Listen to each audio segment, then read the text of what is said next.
Okay, folks. Oops. I think we'll get started here.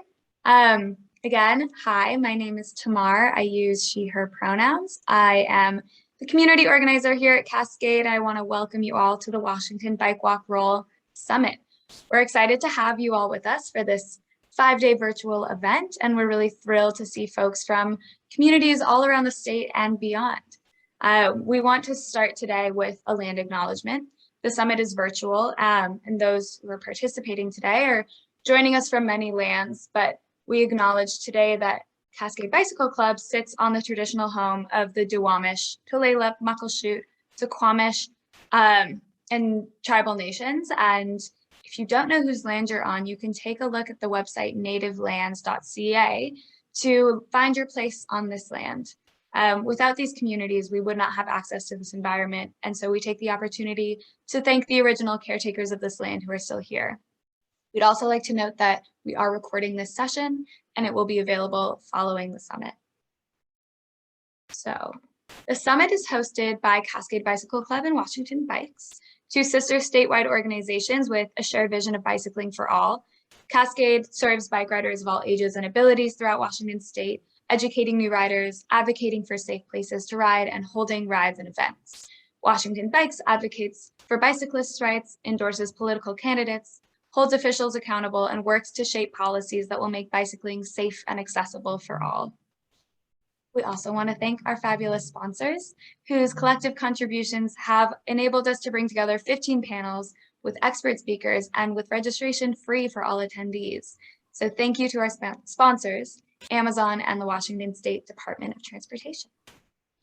So today's session is, like I said, storytelling for agility and resilience. Our panelist today is Melissa Balmer from Pedal Love. And in this session, we'll have a hands-on workshop crafting compelling, effective, and memorable stories by learning to map your stories to a simplified hero's journey story arc. Participants will learn to craft their own 2 to 3 minute story that you can use right away for your own advocacy needs and teach others in your circle to do the same. So finally, before we get started, I just want to let you all know that as we go through, you're really encouraged to submit questions through a chat bar in Zoom. We'll have some time at the end for Q&A, group discussion, conversation. Additionally, I'd like to just note that all registrants were informed of a set of community norms in your welcome email. And if you feel that these agreements aren't being met or you're feeling uncomfortable, please direct message any of the folks with an asterisk at the front of their names. I think we have 2 folks, Rachel and Vicky, who are in the chat who will be able to help you with any of those needs. We're working to create brave spaces for conversation, and we will maintain a standard of respect as well as a space for growth. And also at the end of our session, we really value your feedback, and we'll be dropping a Google feedback form for you to share that feedback with us and let us know what you think of the session and the summit in general. So now I'm going to stop sharing my screen and pass it along to Melissa. Good morning, everybody. So let's see if we can do the choreography here and have it work well. Let's see if we, there we go. All right.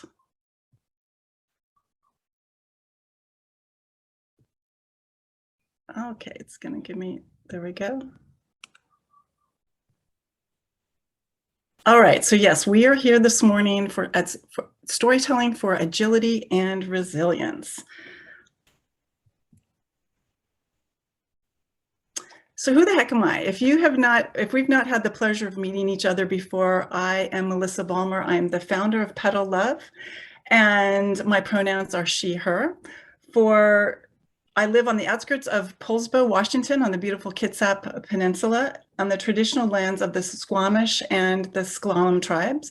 I'm a 57-year-old Caucasian woman with caramel blonde hair, blue-green eyes. I've got an olive sweater on, and I've got glasses. And I'm coming to you today from my home studio, which has bright teal walls, and that is why my slides all have bright teal color to them as well. So for the past decade or so, I have, as a solopreneur mostly, but sometimes with some very talented friends, brought communications and leadership tools to people in active mobility and placemaking. And then about 6 years ago, I decided to dig deeper into storytelling because I was hearing a lot of buzz about storytelling. I wanted to know more so I could break it down step by step and bring it to people like you.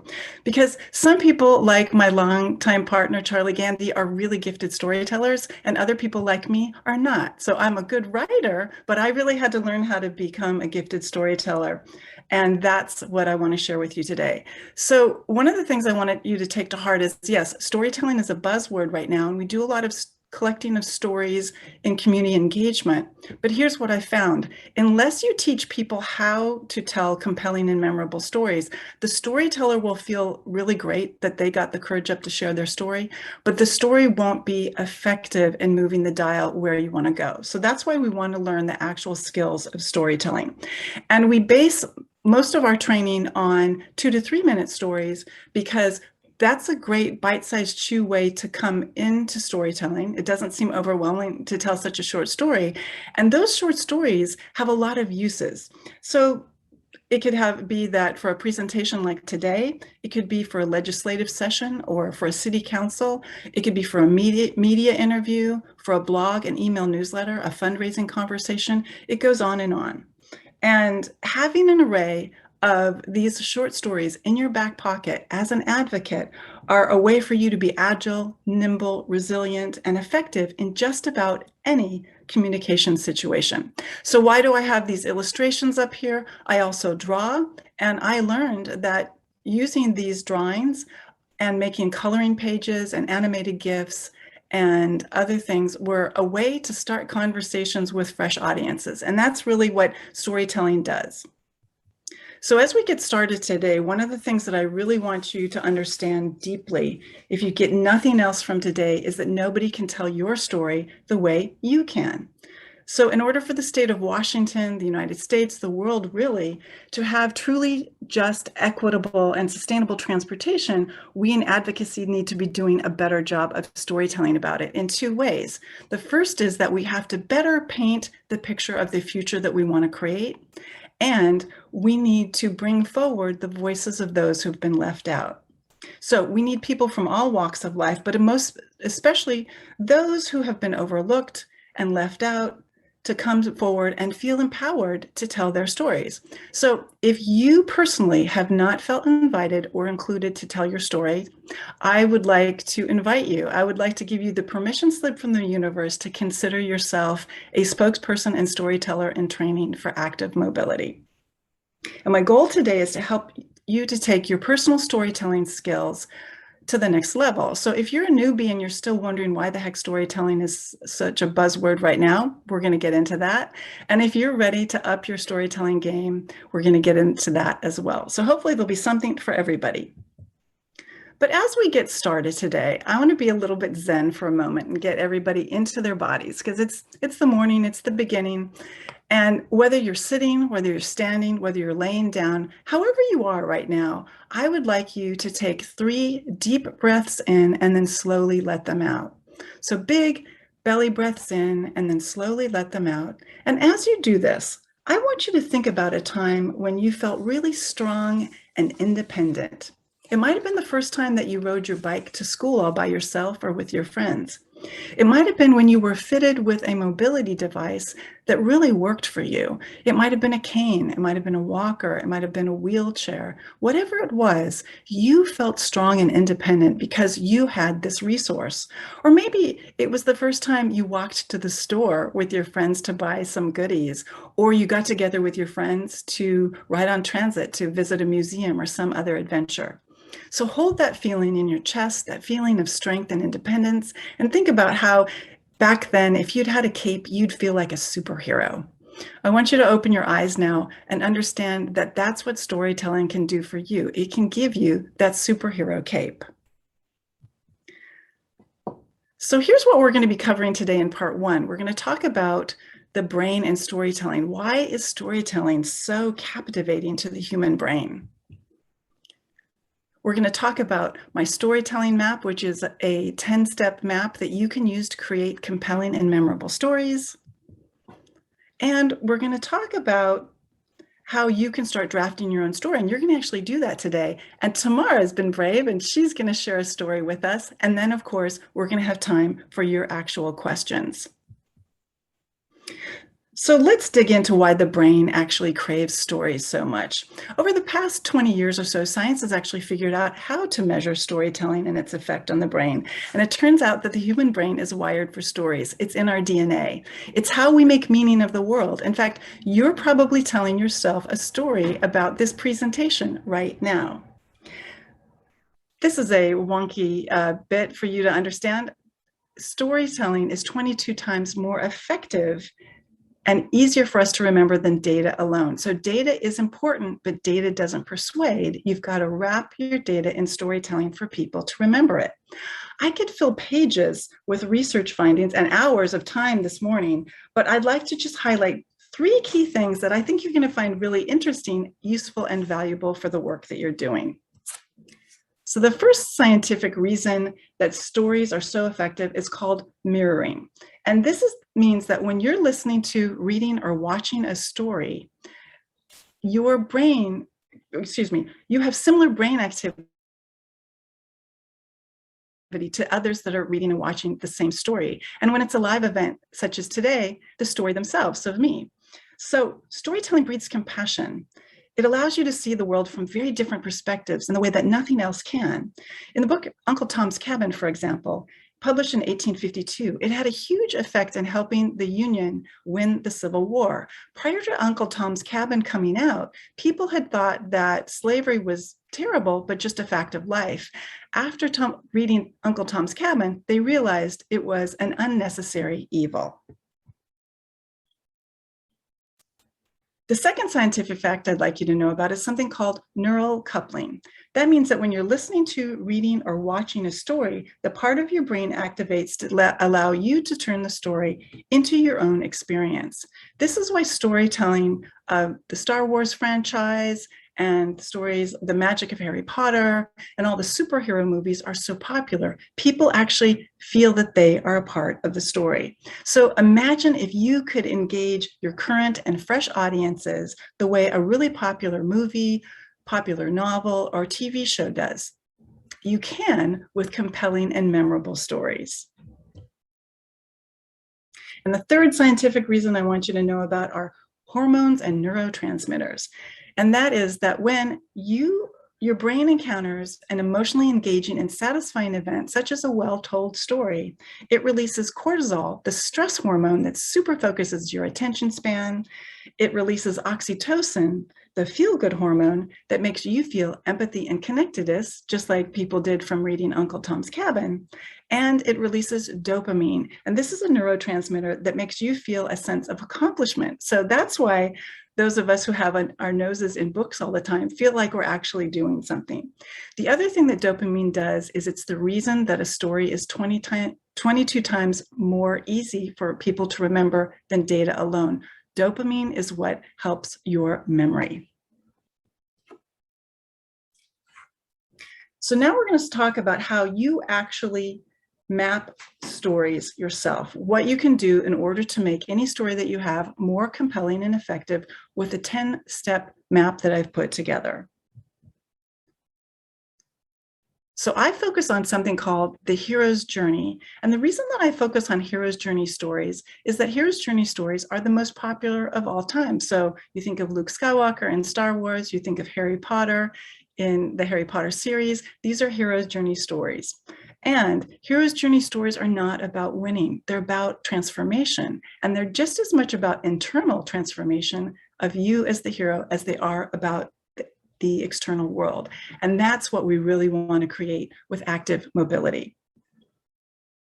So a note here about being a storyteller, and that is you may feel that you're at a place in your life and in your organization that the stories about you aren't really the ones that you need to be telling about your organization.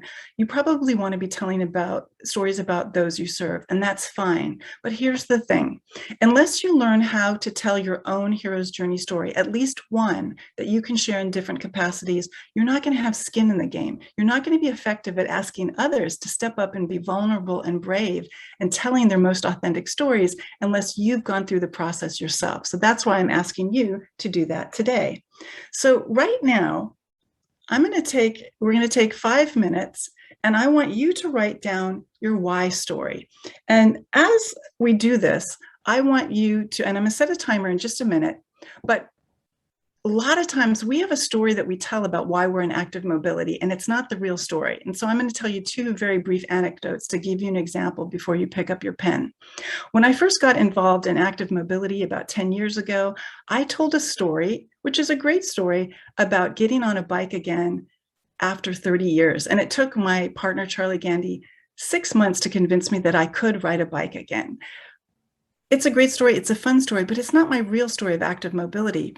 The real story of active mobility for me is that 2 years before that, in 2007, my car was impounded for parking tickets, and I couldn't afford to pay them, and I didn't want to ask my parents for help again. You see, I deal with chronic pain and fatigue challenges, and at that time I was only working part-time, and a car had just become too much of an expense. So I decided to let my car go and try an experiment of living car-free in Long Beach because I knew it had great public transit. That's my real authentic story. That's in an anecdote. In a little bit, we're going to have Tamara tell a full story. But I'm going to ask you right now, as I set a timer for 5 minutes, to be brave and write down your real story about why you're involved in active mobility. Okay? So I'm going to set it right now, and pencils up and go. You're going to write a couple of sentences about why you're involved in active mobility.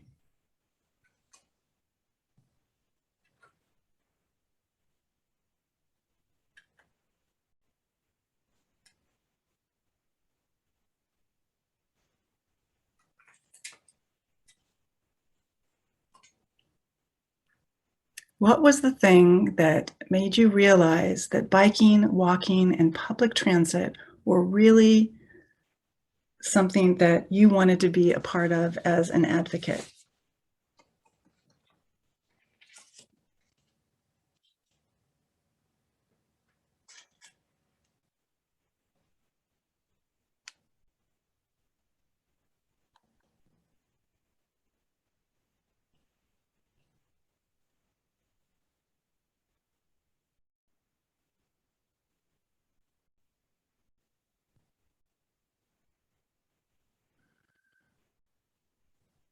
Even if this is a story you've never told anyone before, go ahead and write it down.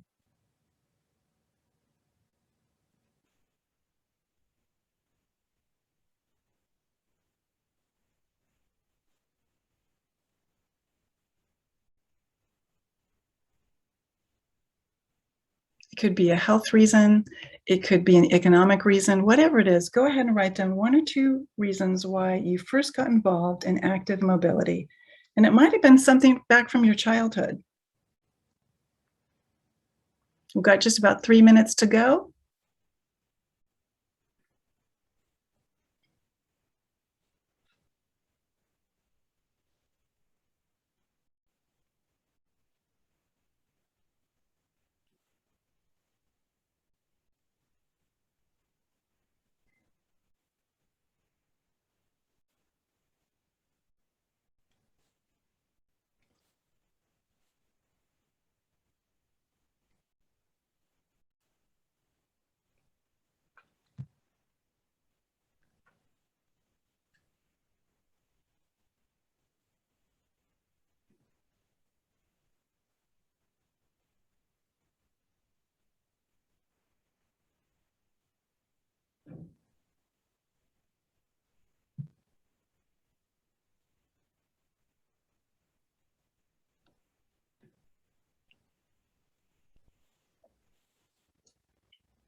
Just have 2 minutes. couple of sentences, you might already be done, or you might be sitting on the fence. Remember, this is your real why story. Why did you become so passionate about active mobility? Was it a health reason? Were you unfortunately hit by a car? Are you an advocate for people who need more mobility resources? Whatever it is, write it down. We just have about a minute and a half left now.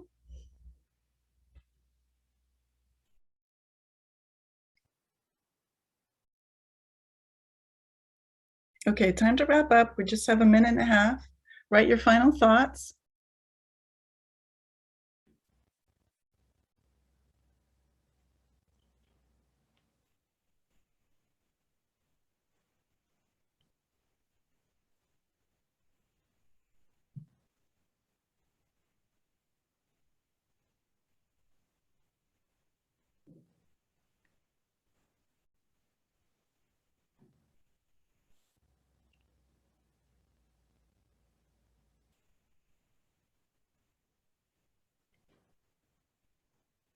Okay, time to wrap it up.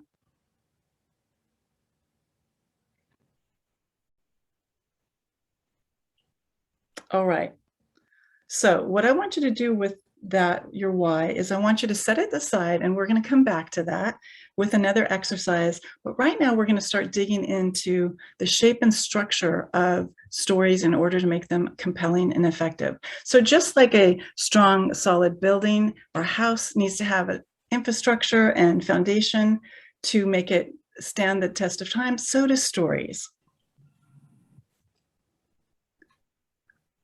Stories need to have a shape. The most popular is this, like a pyramid, and they need to have at least a beginning, a middle, and an end, or they're not a story. So what I told you previously was an anecdote. What you'll hear Tamar do in just a few minutes is tell an actual story with a beginning, a middle, and an end. So in the 19th century, the poet and playwright Gustav Freytag researched the most popular stories of that time throughout time. So think about the Shakespeare plays and Greek myths, and he found that they had a similar structure, again, that pyramid structure, and they had five steps to them. We call that today Freytag's pyramid, or the basic narrative arc. This is not the only shape of stories that are popular today, but it is the most tried and true one. So again, as you think about storytelling, hold the idea of a pyramid or a triangle in your mind. And of course, I told you that I teach what is known as a hero's journey. And this is the most popular story type. And the tagline became popular in the 1970s.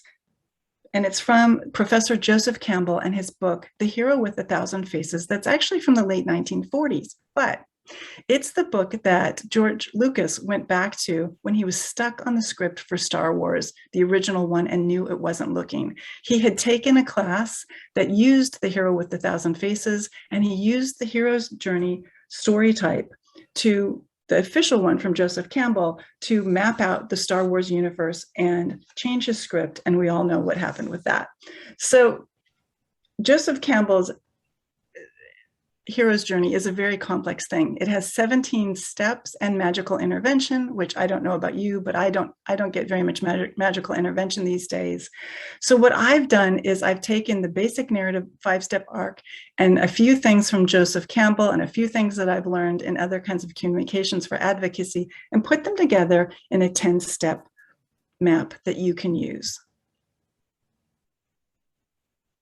So the first thing you want to do when you're telling a story for advocacy is you want to know what your purpose is. So whatever story that you're going to be telling, you want to make sure that it lines up with what you want people to do. You want to make it really clear. It could be a protected bike lane, and you're going to tell a story about children that can now safely bike and walk to school. It could be a number of things, but you want to make sure whatever story you tell, it lines up with the purpose. So let's think about this fall and think about the story, the why story.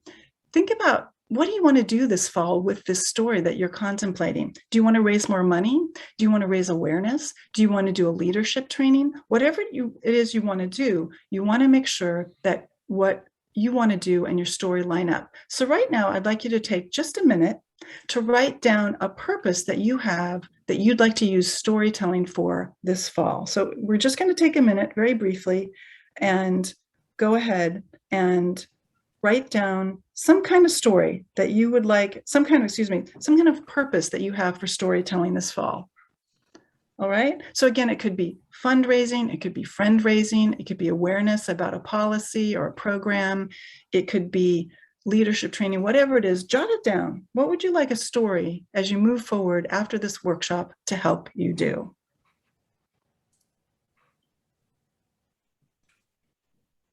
We've just got about 30 seconds left. What would you want a story to help you do this fall? Over the next 3 months, how could a story help you be more effective in your communications?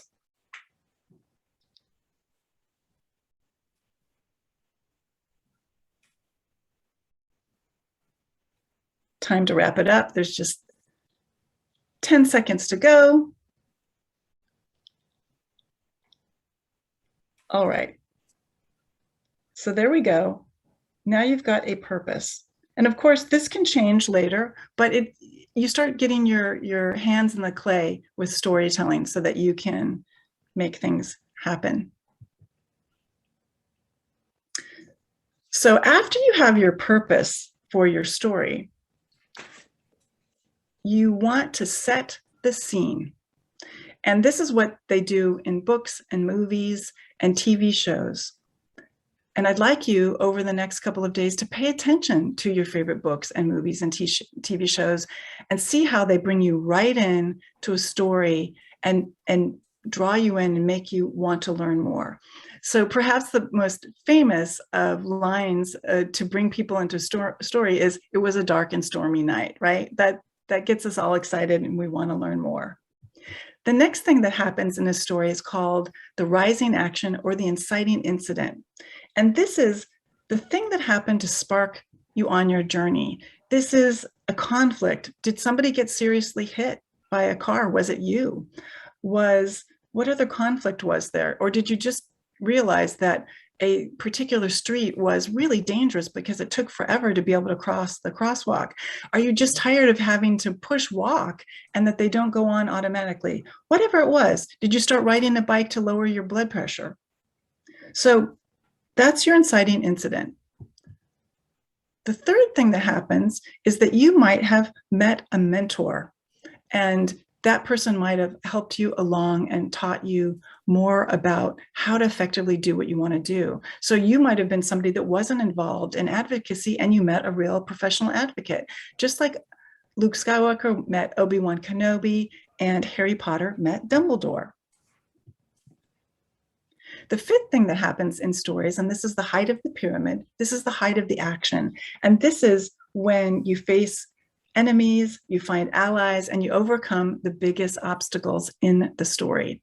So this might have been that you successfully wrote a grant to create a network of protected bike lanes and all the shenanigans that happened in order to make that grant happen, because we all know that they can be quite a challenge. And then just as in real life, in stories, it's never smooth sailing after the height of the action. You've got a few more twists and turns in the road. So you might have passed it with the city council, you might have written the grant successfully, but then the city didn't yet have the matching funds. Oh no, what are you going to do now? And then we have the hero's transformation. And this can happen at different places in the story. It doesn't have to be right here, but it happens sometime in between the inciting incident and the falling action. And this is when you have that aha moment and you see the world anew. And it's what Carmine Gallo, the best-selling author of The Storyteller's Secret and Talk Like Ted, calls the struggle and overcoming. So this is when you internally overcome some kind of obstacle just as much as you do externally, and you see the world anew. And this is the real superpower of storytelling, where other people can see their world anew because of your hero's transformation. So what was your aha moment? What happened? Did you learn how to work with people from very different walks of life than you? Did you learn how to deal with politics in your city? Did you learn how an enemy can become a friend and your biggest ally. What happened that you transformed? Now, I want to put a caveat in here and talk a little bit about storytelling, struggle and overcoming, and balanced stories. Here's the thing about human nature. Your stories need to be balanced or people won't find them compelling and memorable. If you focus too much on your struggles, even if you were a victim, people will shut down and they won't want to hear it. If you focus too much on your victories, people will think you're bragging and they won't want to hear it. So think of your stories as a three-legged stool, and think of them as not being too spicy or too sweet, too hot or too cold. And then you come to the story's resolution and call to action. So how did the story wrap up for now? Now, you might not yet have made those protected bike lanes actually happen, but there's a resolution for now. You finished it at this stage, and you have something you want people to do in order for you to go on to the next stage. So maybe it's raising those matching funds. Maybe it's an awareness campaign about why protected bike lanes are so needed. Whatever it is, you want to make sure that you wrap up your story neatly for now. You give that sense of completion, and you're very clear about what you want people to do because they heard your story. Now, as you get ready to write out your own story, we're going to take, let's see, where are we at on our time now? We're going to take 8 minutes for you to start writing out your own story in just a minute. And but before we do that, oops, one more thing I need to tell you to do. As you write out your story, 1 to 2 paragraphs, when you're going to write a full story. And we're only going to write the first 3 or 4 things today, so don't worry about that. But as you write out your story, you want to write your sense memory. And this is from top writing coach Babette Brester from her book, Do Story. And that is that you want to draw people into the story by telling them what you see, you smelled, you heard, you tasted. Was it hot or cold? Could you hear traffic or silence? Whatever it was, you want to really bring people in by at least sharing one sense memory. And before, oops, Tamara, your little picture didn't load today. Before we have you sit down and take a few minutes to write your story, we're going to actually have Tamara tell a short story. So Tamara, I'm going to turn it over to you. Fabulous. Hi again, everybody. It was really fun for me to write this story. I really enjoyed this process. I hope that all of you will as well. My story is not exactly the story of why I got into this work in the first place, but I did want to talk about something related to the summit. I put the summit together this year. I worked on it last year as well, and it's been an interesting process to do this virtually, and I wanted to take some time, take a look at this event, take a look at all of you here, and hopefully leave you with a little impression of why we're all here today and have a space for reflection on that. So I'll jump right in. At this time last year, basically exactly 1 year ago, I was pretty much on panicked autopilot. I was adjusting to a world of compulsive hand washing, a real daily dread of death tolls and hospitalizations and graphs full of spikes, and a bizarre reality of Googling the best treatment for pepper spray. And then there was this overwhelming sense of doom that these smoky skies and the heavy air around me held. There were fires happening all over Washington State, Canada, California, and Oregon, and it was physically with me every single day. My days also started pretty early every day with work, with days packed with meetings and calls and a literal dizzying amount of stress. I actually had vertigo at this time last year. And then from 6 p.m. every day and on, I would shift into prep for the next equally packed day, a protest or an action, and a news debrief of the fires, COVID updates, and the latest tweet from our soon-to-be former president. And amidst all of this chaos, I was also busy at work on the 2020 Bike Walk Roll Summit, our first virtual one. And I think like many other attendees, I was hoping for some hope, for some clarity in the midst of all of these overlapping fears and worries. And on the first day of the summit, I sat down on this same orange couch. There were buses going by in the background of my apartment. I live on a busy street, but I tried to close all those windows, close out that noise, and settle in to watch our first keynote, a session with Charles T. Brown, the founder and CEO of Equitable Cities.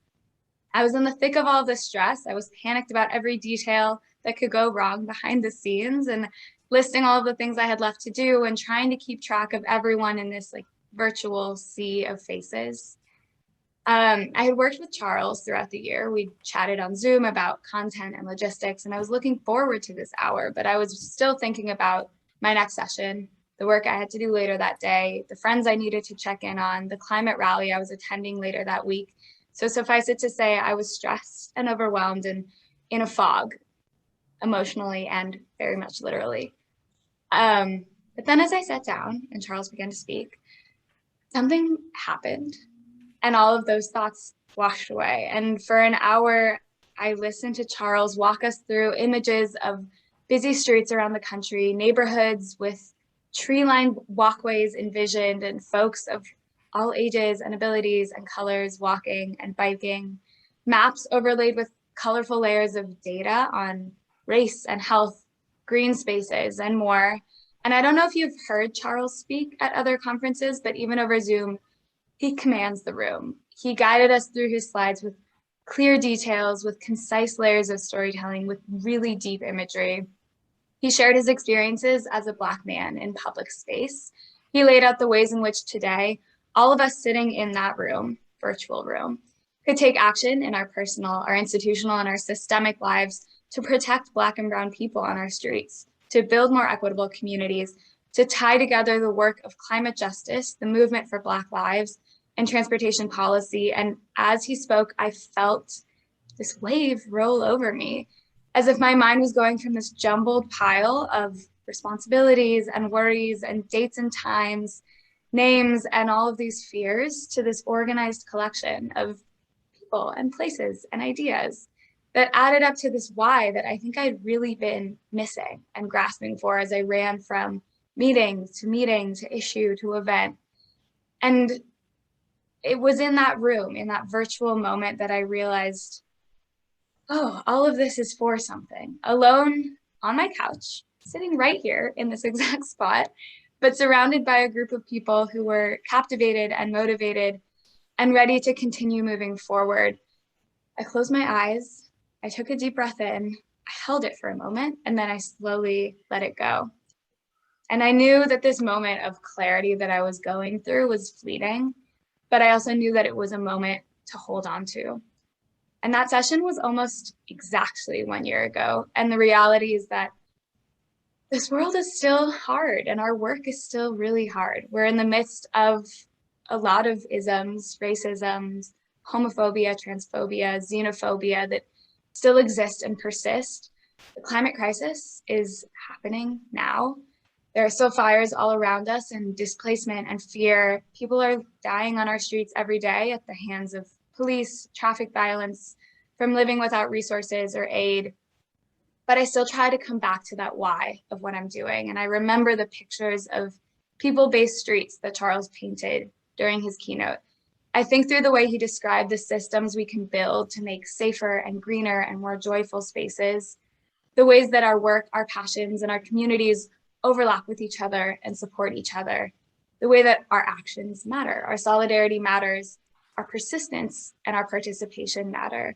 And so I hope that today, as you're drafting your own story, as you're starting to think through your purpose and your why, you can think about what your purpose today is, why you're in this session, why you signed up for this summit, and then larger, why do you do your job? Why do you volunteer? Why do you work towards justice in your life? And I hope that I can remind you in this moment to take that deep breath, to listen to the words of someone who inspires you, and to remember that you have to hold on to that and bring that back to yourself in moments of stress, moments that you're feeling overwhelmed.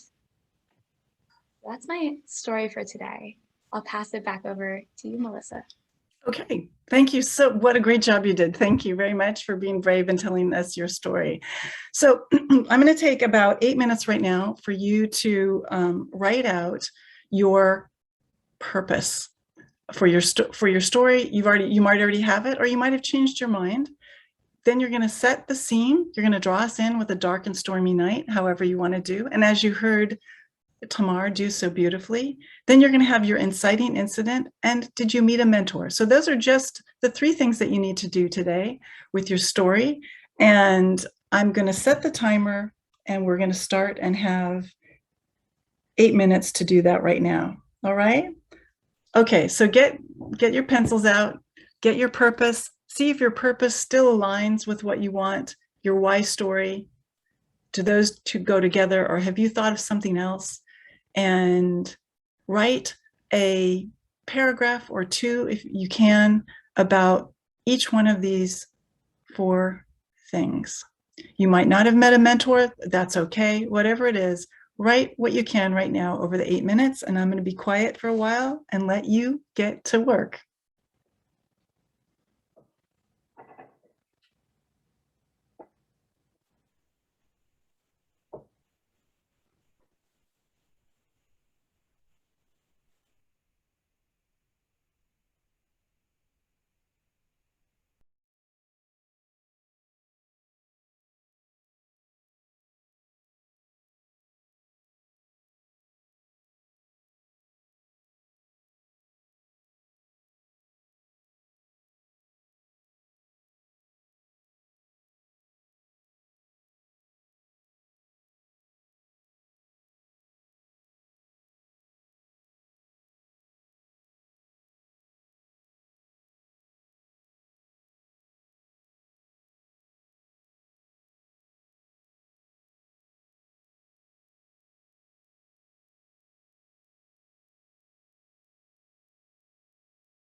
Little less than 4 minutes to go.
Okay, we just have about a minute and 30 seconds to start wrapping up what you're writing about.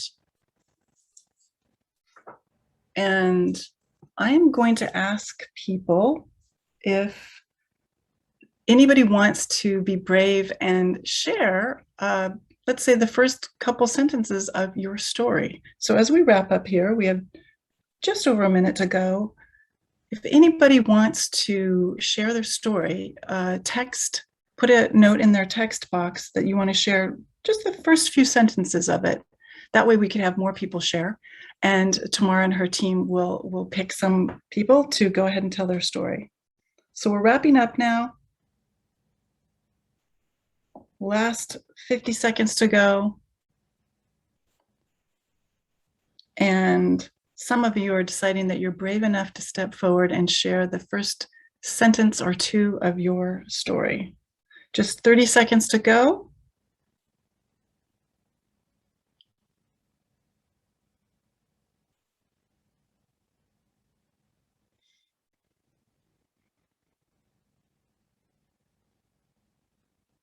And if you're done already and you want to share your story, put a note in the text box, in the chat box, and Tamara and her team will go through and pick who wants to step forward and tell a story. And here's the thing, if nobody volunteers, I know some of you, and I am going to ask you to read it, okay?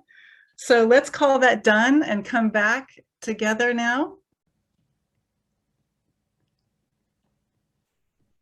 All right, so Tamar, has anybody been brave enough to say that they want to share a few sentences from their story? Not yet. Not yet. Okay, you guys, remember. It's less scary than it seems. I can say that. It's not. And this is just to get a bite-sized chew. And this is just for fun. This is a space where there's no, I hope, there's no judgment going on here. So I see some people I know, and I'm going to ask either Armando Zalata or Barb Chamberlain, if you would please let Tamar know if you could set yourself up to tell a story. Tell the first sentence, couple sentences of your story. And if you have a question about why you don't know, you feel stuck somehow, you'd like to share it, but you don't feel quite comfortable, you can also ask that question.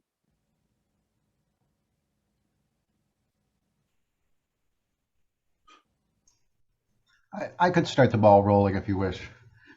Excellent. So, my story really involves a child who read in A Boy's Life, the 1950s version of Boy's Life, about a 13-year-old who bicycled across the country. And as an 11-year-old myself, wanting to break the bonds and establish my own identity, I really identified with this kid. And so I got on my bike and rode 6 miles with a can of Coke and a peanut butter sandwich wrapped in aluminum foil. And that was really the start of that kind of identity, that one could do things under their own power, not necessarily joining a team or being a groupie in a way. And that really helped me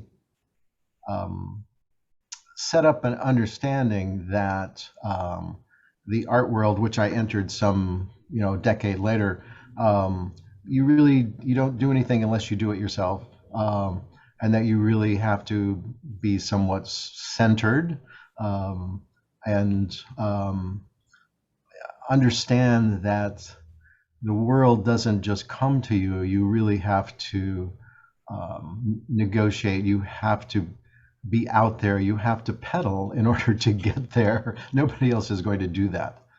So it's a funny identity creation that really set me on the road to being in the bike politic world for many, many years to come. Thank you, Armando. That is so fun that you stepped forward and shared that. And I want those of us who are the elder statesmen of the movement to see how a story like Armando's can really help the next generation and the next generation be that you have something in common. We can build better bridges of understanding and community around this. Now, does anybody have any questions for us? Tamara, are you seeing any questions that people would like to ask? Anything I can clarify for people? Not questions as of right now. We have a couple of comments of folks that are, thinking about their stories in the chat. I've gotten a couple of messages from people. Don't want to put anybody too on the spot, but we've got something from Brian Wood. We also have Doreen on Twitter who's chatting about this conversation and talking about how sometimes bikes don't work for everybody, and that's a frustrating part of this work as well.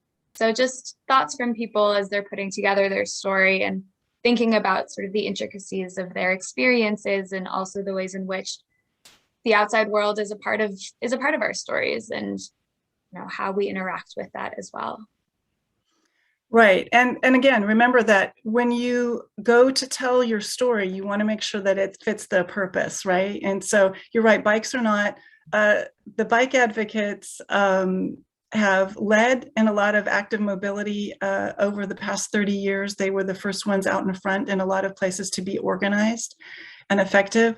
And now we do need to make sure that we make people who feel like they're not fit and strong to get on a bike. Some people are not ever going to be able to get on a bike, that they feel welcome to. And so sometimes your story, there are different aspects of your story. So like Armandos Story, he went on this ride and he went on this journey and he felt included because he decided to act himself. That somebody else, whether they were using mobility devices, whether they were walking, whether they were going on trails, whatever, they could see themselves, the humanity in it. So the stories, you always want to make sure that your stories are humanizing and clarifying what you want to accomplish. We do have my 10-step map as a digital download and a print quality PDF that Tamara has to share with everybody. And of course, Barb, thank you for sharing links to my website so you can find other things. Okay, so I've got a great question here from Richard Gelb that I see. Let's see, I'm curious what you're learning and considerations about how 10-step storytelling can be done well via online platforms.